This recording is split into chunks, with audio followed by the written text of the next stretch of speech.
Olá, domingo 22 de julho, muito bom dia para você. Hoje aqui no Globo Comunidade vamos falar sobre as consequências da desativação do Hospital dos Servidores do Estado do Rio, IASERJ.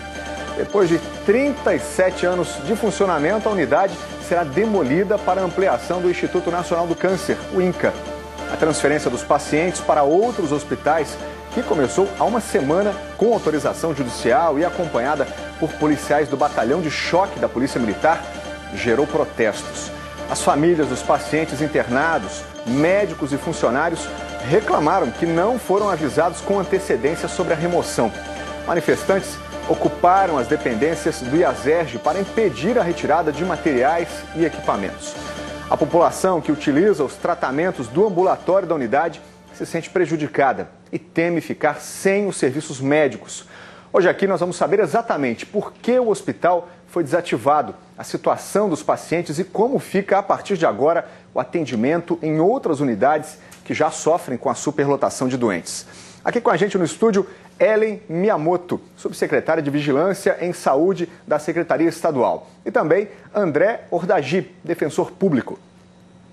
A gente começa o programa com um panorama geral do problema. A nossa equipe acompanhou durante toda a semana a polêmica da desativação do Hospital dos Servidores. Nós fomos até lá, ouvimos pacientes e funcionários para saber o que pensam sobre a transferência dos serviços prestados na unidade. Vamos ver então. O IASERJ entrou em estado de atenção. Sem pacientes internados, falta pouco para a unidade virar história. Eu fiz os 4 anos que eu tinha feito a operação de mama, me apareceu um câncer na coluna. Agora eu tenho câncer de coluna. O exame de gastro para hepatite C.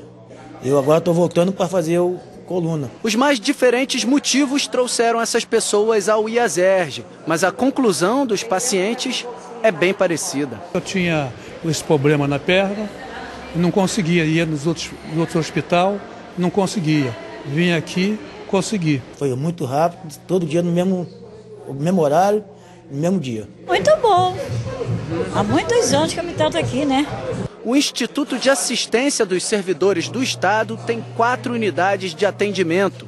Em breve, serão apenas 3. O projeto do governo do estado prevê a demolição de toda essa estrutura do IASERJ, inclusive desse prédio abandonado, para a construção de uma nova unidade do Instituto Nacional do Câncer, num investimento de 460 milhões de reais. Dinheiro dos cofres da União.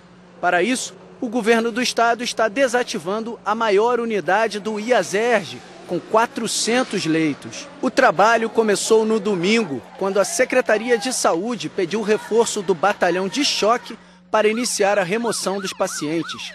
40 pessoas foram levadas de madrugada para vários hospitais: Getúlio Vargas, Albert Schweitzer, Terceira Ordem do Carmo, entre outros. O governo garante que nenhum paciente teve prejuízo no tratamento. Mas o Conselho Regional de Medicina abriu uma sindicância para apurar se a transferência dos internos trouxe algum dano à saúde deles. Foi uma liminar da Justiça que autorizou as transferências. Em 2008, o governo estadual cedeu o terreno do hospital para a União e desde então se iniciou uma batalha judicial. O mesmo documento que autorizou a transferência no domingo dizia que os familiares deveriam ser avisados com antecedência.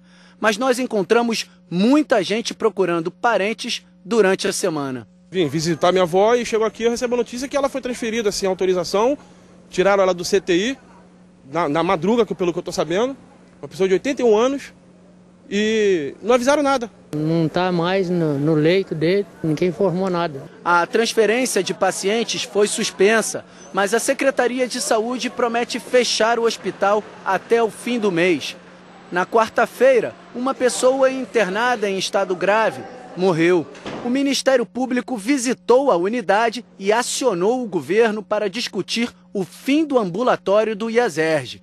Pacientes e funcionários dizem que ainda não sabem para onde vão quando o instituto fechar. Nós não sabemos de nada, tanto que nós telefonamos um para o outro, vamos nos apresentar no nosso setor. E vamos trabalhar, os pacientes estão chegando, nós estamos atendendo, com deficiências ou não, a gente vai trabalhando. Só aqui mesmo, porque eu estou bem melhor à vista do que eu estava, é só aqui. Eu não tenho outro lugar para fazer. Um grupo de servidores está fazendo uma vigília na capela do IASERJ há mais de um mês. Qualquer um que chega aqui é recebido com uma rosa branca. Aqui é a paz. A nossa torga aqui é a roupa branca. O nosso compromisso é com as pessoas que querem ter o direito de viver de acordo com a nossa Constituição, que nos garante isso, o direito à vida. De volta aqui no estúdio, vamos conversar com os nossos convidados. Ellen, subsecretário, André, defensor público, muito obrigado pela gentileza de terem vindo aqui ao Globo Comunidade. Começo conversando com a senhora. Como a senhora viu na reportagem, os pacientes, os funcionários já se sentem prejudicados, principalmente os pacientes já alegando superlotação de outros hospitais para onde os serviços estão sendo transferidos. Eles não estão certos, de certa forma, doutora Ellen? Esses leitos, esses pacientes que foram transferidos para hospitais onde houve ampliação de leitos. Então, no IASERJ a gente tinha 12 leitos de CTI, a gente abriu um CTI de 24 leitos no Hospital Estadual Getúlio Vargas para atender a demanda e também ser uma referência para os servidores como toda a rede.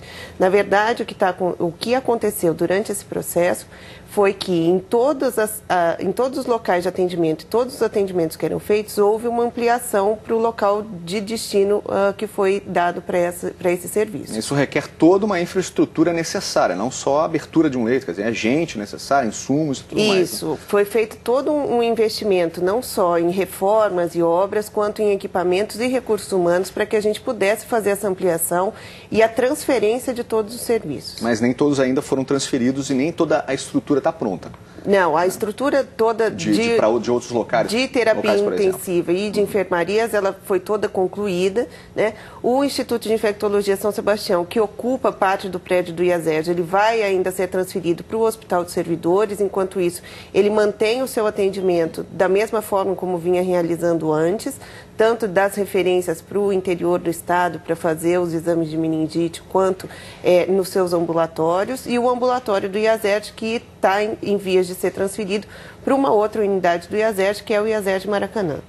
André, a Defensoria moveu uma ação nas 3 esferas de governo contra a desativação do IASERJ, alegando a inconstitucionalidade dessa ação. Como é que o senhor explica isso? Bem, existe um princípio constitucional que é o princípio da vida, ação ou retrocesso social. Ou seja, as conquistas já alcançadas em termos de garantias sociais, como o direito à saúde, não podem retroceder. Elas têm que sempre progredir. E nesse caso do IASERJ, eu discordo aqui. O senhor considera um retrocesso? Eu considero um retrocesso, porque, por exemplo, no IASERJ funcionava o CETAF, Centro de Tratamento de Feridas. É o único especializado em todo o estado do Rio. No IASERJ funcionava com 130 salas de ambulatório. Foi transferido para a unidade do IASERJ Maracanã. Lá só tem 30 salas de ambulatório. Então a estrutura, só por esse simples exemplo, eu tenho outros tantos. A ideia da ação civil pública, ajuizada pela Defensoria Pública da União, é justamente cobrar essa conta. Olha, se tinha 400 leitos no IASERJ, aonde estão esses 400 leitos na rede pública de saúde, federal, estadual e municipal? Novos leitos, não são os antigos. Não basta transferir os pacientes, tem que se criar os 400 que você extinguiu. A senhora concorda com isso? Na verdade, assim, acho que os números eles são diferentes, né? A gente nunca, desde 2006, quando houve fechamento do prédio cirúrgico e a reforma do prédio clínico, a gente nunca chegou a ter 400 leitos operantes no próprio IASERJ. Mas acho que o problema todo aí, secretário, desculpa interrompê-la, é a demanda. Quer dizer, nós temos um atendimento ali de 9 mil pessoas. Né? Quer dizer, essa demanda toda, 14 mil exames só de imagem, atendimento odontológico, ambulatorial, 30 mil atendimentos. Essa demanda, ela vai ser transferida. E ela vai ser transferida, toda a demanda ambulatorial, a produção ambulatorial que é realizada hoje, ela é suficiente de ser realizada no próprio IASERJ Maracanã. É esse trabalho que o Ministério Público fez em conjunto, na criação de uma comissão conjunta entre os servidores do IASERJ e a Secretaria Estadual de Saúde, para entender e a gente garantir que realmente todo o atendimento ambulatorial vai poder ser comportado e ser realizado no IASERJ Maracanã, da forma como vinha sendo realizado, na mesma quantidade que vinha sendo realizado e na potencialidade de poder aumentar. Doutor André, ainda que esses serviços sejam transferidos da melhor forma possível, é inconstitucional? É inconstitucional por conta desse princípio. Até pelo patrimônio que foi criado ali, até para os próprios servidores, dinheiro deles mesmos, né? Quer dizer, para a criação de todo aquele centro? Tem que se levar em consideração também a Constituição do Estado do Rio de Janeiro, que dá um papel primordial ao hospital do IASERJ enquanto patrimônio dos servidores.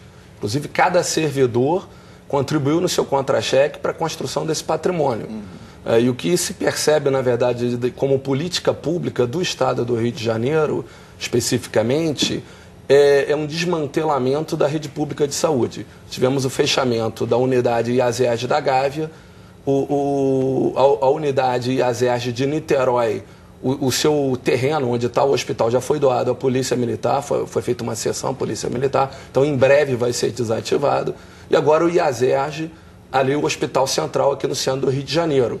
Então se percebe por essa política um fechamento das unidades de saúde, tá? E sem haver a adequada transferência da estrutura. Pois é, queria falar sobre isso com a subsecretária. Essa transferência que foi feita, de certa forma, até às pressas, na virada de sábado para domingo, houve essa necessidade, secretária? Havia uma necessidade porque a gente já vinha fazendo um monitoramento. Mas foi avaliado riscos aí nesse caso? Foi avaliado riscos. Na verdade, a presença da polícia foi justamente para garantir que os pacientes saíssem de forma bastante segura, né, que a gente não tivesse nenhum problema para que essa transferência seja realizada. Em momento nenhum a ideia foi entrar para o confronto, ou ser de uma certa forma agressivo com as pessoas. O que a gente quis é garantir que esses pacientes fossem transferidos da melhor forma possível. Foi feita uma junta médica, uma avaliação de cada um desses pacientes. O paciente que não teve condições de sair, ele não saiu, porque ele já era um caso grave. Toda a estrutura de recursos humanos e infraestrutura de material necessário permaneceu no hospital para dar atenção a esse único paciente. Mas a gente viu ali que houve até necessidade de escolta, né? Quer dizer, gerou um tumulto, né? Isso acho que já era de ser previsto, né? O tumulto a gente já vinha monitorando, né? Já existia dentro das redes sociais. Até pela desativação gradual. Já existia nas redes sociais um movimento e uma incitação à resistência, a não fechamento, a não proibição. Quando a gente teve a decisão judicial e a obrigação e a possibilidade de fazer essa transferência, a gente o quis fazer da forma bastante segura. Ok. A gente já vai voltar com o Globo Comunidade. Vamos fazer agora um rápido intervalo. Na volta, a população que utiliza os serviços do ambulatório do Hospital do IASERJ faz perguntas aqui para os nossos convidados. Nós voltamos em instantes.